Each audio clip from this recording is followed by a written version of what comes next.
Okay, so I'm getting ready to go through some of the questions that I received from the last video that I posted, and I'm starting a new series where you can ask me questions and I'm going to do my best to answer them. I'm going to start off this evening with a question regarding housemate aggression. So I'm going to go ahead and read you the question real quick. What if you have two dogs, females, who are really obedient when you work with them and are very sweet and loving individually, and who used to like each other, very loving, but they hate each other and have to be separated so they don't even see each other? That is a very impractical way of dealing with them, but how would you suggest getting them to be nice to each other without risking harm to either dog? The problem started when they both went into heat at the same time and has continued since. Okay, so obviously trying to resolve a housemate aggression case online is going to be a little bit difficult, but I can give you some tips and some things that I've learned over the years working with housemate aggression cases. I have resolved a lot of housemate aggression cases, and then there have been some that the dogs just had built up too much animosity with each other and it was just too risky to keep the dogs in the same home. So one of the first things that I want to know if someone calls me or wants me to assess a housemate aggression case, it's when the dogs fight, what kind of injuries are the dogs sustaining? So if a dog is receiving serious injuries from the fight, say deep puncture wounds, possibly tearing, so if the dog is grabbing the other dog and shaking them, then that's pretty serious. So if the dog has to go to the vet and receive drains and get that kind of work done just to try to get the dog better, then that's going to probably be problematic moving forward, because even if we do training and we feel like we're making a lot of progress, if at any point those dogs get into a fight in the future, it's very likely that one of the dogs is going to sustain the same type of injury. So now if a dog is getting superficial wounds, say on the face and on the neck, then that is often much more manageable and sometimes resolvable, because we know if after training, if the dogs do get into it over something, then hopefully those wounds will be very similar. All right, so a lot of times when dogs are fighting, it's very primal, it's really so fast, and it's super intense that we think that they are trying to kill each other, when a lot of times they're just kind of hitting each other with those open mouths really quick, and then we break them apart, and sometimes you'll not see any wounds on the dogs. Maybe the dog has some saliva on one of its neck, and that's about it.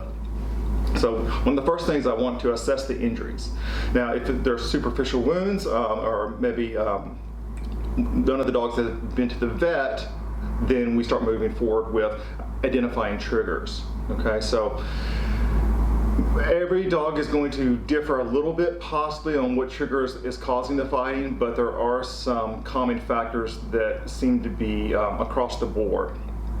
We can generally separate these into two categories. One would be situations that causes the dog to go into a higher state of arousal. All right, so often if I have a client that's having the dogs fight, I want them to write down locations of where the fighting occurs. All right, because we want to start to be able to look at this in a very objective way versus from a very emotional standpoint, because it's very emotional and sometimes traumatizing when two dogs that you love start fighting with each other. So we want to try to write those down, write down the locations. Often you'll see those locations around doorways. So if one dog's wanting to get out to the backyard, they get super excited, and one dog turns on the other and starts a fight.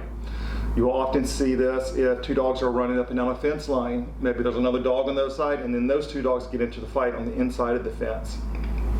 And so any situation in which the dog's arousal state starts to come up, that's often when a fight occurs. So you want to start trying to identify where the location of the fighting is happening. So again, usually sometimes it seems like out of nowhere, but once you start writing things down, often you'll see a pattern to it.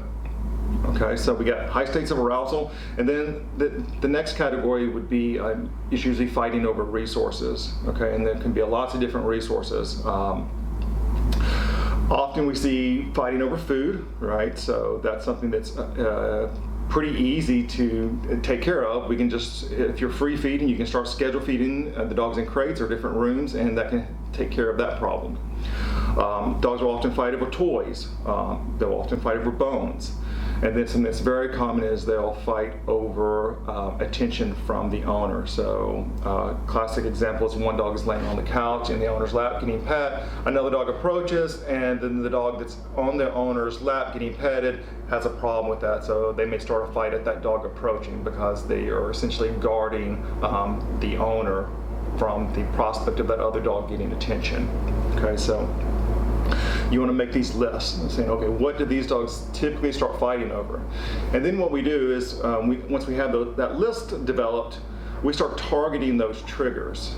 All right, so there's a lot of different things we can do, and like I said, everything is a little bit different depending on your situation, right? So we want to get the dogs, we want to build up the dog's skill set. One thing that I really like to be able to do with resolving housemate fighting is teaching the dogs how to move away from the owner when the owner asks them to. So if the owner's petting one dog and another dog is approaching, we can send that dog away to help avoid that. All right. We can also practice doing stays in the house and allowing one dog to come in, get attention, go back to doing a stay, and let the other dog come in, getting attention. Okay. Then there's plenty of things that we can do with resource guarding. But again, it says it's very situational. I would be happy to discuss this in a virtual call or even a phone consultation with you if you wanted to get some more information about how we could possibly resolve this. I would just want a lot more information about your dogs in particular, and then we would go from there. Also, you do have females, and they are not spayed. I would probably go ahead and recommend spaying them if you are set on trying to keep these dogs in the home. I can't say for sure if that would resolve it, but we do know from what you've said that the fighting started after one of the dogs came into heat. So that's just something that we know can cause fighting or heighten the aggression. So sometimes if we spay or neuter, that's just one variable we can just remove from the equation. All right, so and then kind of the general rule is males fight more often, but when females start fighting, it's often more serious. Again, it's not always the case, but that's kind of the general rule of thumb. All right, so I hope some of these tips helped you, and feel free to reach out. And if you're watching this and you did not ask the question and you have a question, you can email me through my website at info@mydogtrainingspot.com, or you can just ask a question on this video, and if I see it, I will respond. But usually email's probably the best way to reach me. All right, thanks. I'll see you in another question and answer video.